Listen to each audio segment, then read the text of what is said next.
Now let us study two graphs, that is y is equal to cot x and y is equal to cot inverse x. पहले cot x को study करते हैं. तो 0, pi by 4, pi by 2. See cot pi by 4 कितना होता है 1. cot 90 कितना होता है cos 90 अपॉन sin 90. सो 0. एक पॉइंट मिल गया हमको. और cot 0 क्या होगा? cot का डेफिनेशन क्या होता है cos अपॉन sin. तो जैसे जैसे आप एंगल को 0 की तरफ लेके जाओगे,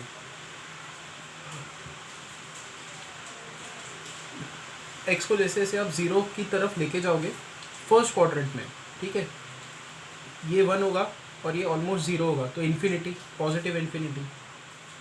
तो ये ऐसा ग्राफ होता है इसका. और 90 की तरफ जाओगे तो 0. और फिर अगला एंगल हम लोग लेते हैं पाई. यहाँ पे कहीं लेते हैं पाई. कॉट पाई क्या होगा cos pi upon sine pi. Cos pi negative होता है, साइन पाई पॉजिटिव होता है, बट साइन पाई ऑलमोस्ट 0 होता है. सो -1 अपॉन 0 ऐसा अप्रॉक्सीमेटली नंबर होगा, मीनिंग माइनस इन्फिनिटी. तो पाई को जैसे जैसे आप एक्स को अप्रोच कराओगे, कॉट का वैल्यू जो है वो टेंड करेगा माइनस इन्फिनिटी, एंड 0 को टेंड कराओगे तो प्लस इन्फिनिटी. बिल्कुल ये ट्रेंड आपको और कहाँ पे दिखेगा? अब ये जो फंक्शन है cot x, इसका पीरियड है पाई, मतलब पाई ड्यूरेशन के बाद फिर से ये साइकिल आपको रिपीट होते हुए दिखेगी. So this angle is pi, 0 to pi, and then again यहाँ पे अगला एंगल हम लोग लिखेंगे 2 पाई.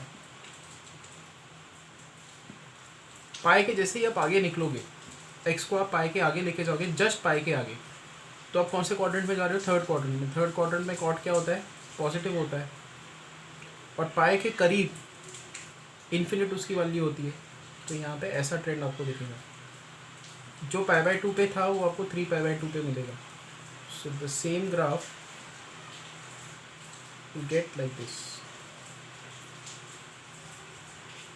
बहुत सिंपल है.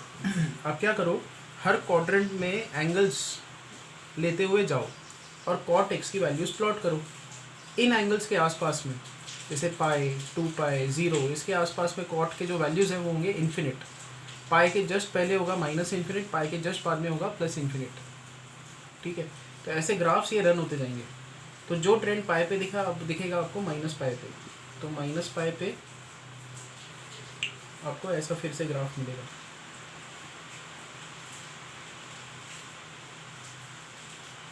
Now again what we can say about its domain and range. cot x का जो डोमेन है वो क्या है? सारे वैल्यूज़ आप x के ले पा रहे हो, बट कौन से नहीं ले पा रहे, कौन से अलाउड नहीं है? जहाँ पे sin x 0 होता है. sin x कब 0 होता है?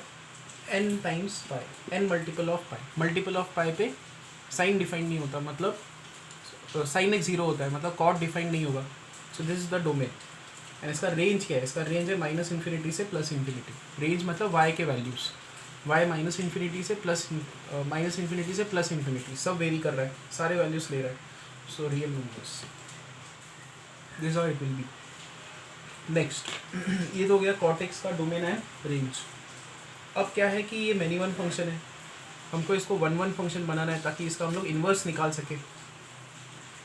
तो फर्स्ट क्वाड्रेंट की रेंज तो पकड़ना ही है 0 to पाई बाई 2. अब 0 to पाई बाई 2 के बीच में y के कौन से वैल्यूज़ लिए जा रहे हैं?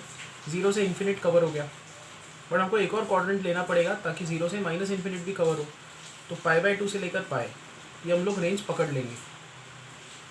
क्योंकि अगर हमने सिर्फ इतना ही रेंज पकड़ा और बाकी का छोड़ दिया तो ये 1-1 फंक्शन होगा, स्ट्रिक्टली डिक्रीजिंग फंक्शन होगा, 1-1 फंक्शन बन जाएगा और हम लोग इसका इन्वर्स निकाल सकेंगे. ठीक है, तो नया फंक्शन अब हम लोग डिफाइन करते हैं, that is this.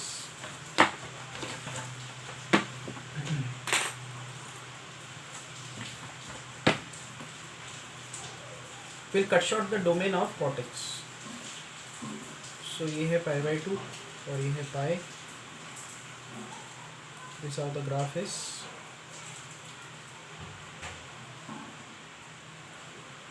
This is the function f whose domain is 0 to pi and range is all real numbers minus infinity से infinity. This function is now 1/(1)(2). इसका इन्वर्स अब हम लोग निकाल सकते हैं. तो इसका इन्वर्स फंक्शन होगा मतलब कॉट इन्वर्स, उसका डोमेन क्या होगा r, उसका रेंज क्या होगा 0 to पाई. इसका इन्वर्स फंक्शन अगर मुझे प्लॉट करना है तो मुझे क्या करना होगा, y = x लाइन बनानी होगी. फाइन. और इसका मिरर इमेज अब बनाना पड़ेगा इसी लाइन के अंदर. ठीक है, मिरर इमेज बनाना है. सी कॉट 0 प्लस मतलब 0 के जस्ट पॉजिटिव सेंस में अगर आप जाते हो, ये 0 का एंगल होता है, 0 प्लस यहाँ पे कहीं होता है. कॉट ऑफ 0 प्लस क्या होगा, प्लस इन्फिनिटी. तो 0 प्लस क्या होगा, कॉट इनवर्स इन्फिनिटी. ये y का वैल्यू और ये x का वैल्यू, मतलब x को इन्फिनिटी की तरफ टेंड कराओगे, y 0 पॉजिटिव की तरफ टेंड करेगा. इसका जो ग्राफ है कैसा दिखेगा ये देखो.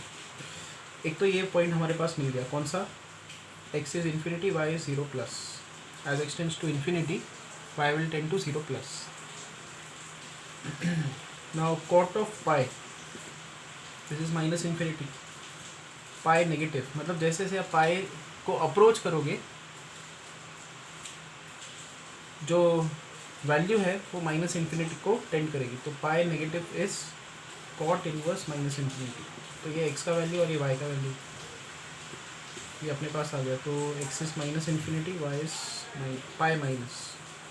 x को अगर आप नेगेटिव डायरेक्शन में इंक्रीज करोगे तो y जो है पाई को अप्रोच करेगी. ठीक है. एक और एंगल अपने को पता है, कॉट 0, कॉट π/2 देखते हैं. कॉट π/2 कितना होता है, cos π/2 upon sin π/2, that is 0.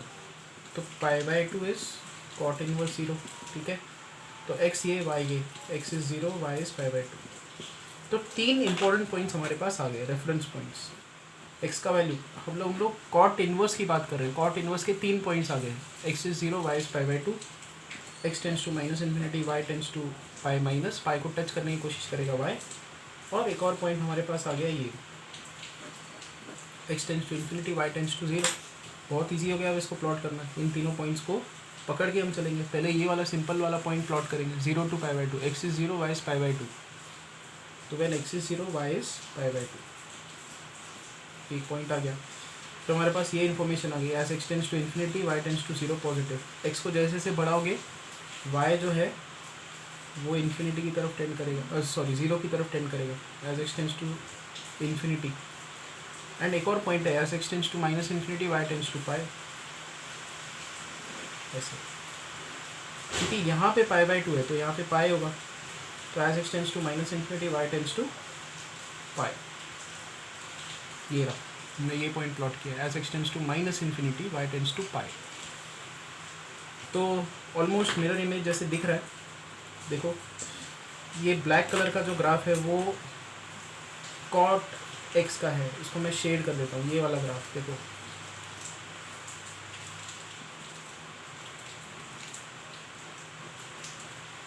और रेड कलर का जो ग्राफ है वो है कॉट इनवर्स का.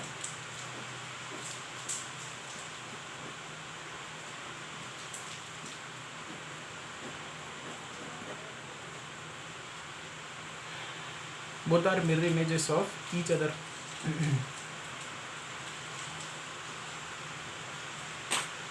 बस आपको ये ध्यान में रखना है, कॉट इनवर्स का जो डोमेन है and range, this is important. Plot उतना इम्पोर्टेंट नहीं होता इस केस में. डोमेन एंड रेंज बहुत क्लियर होना चाहिए.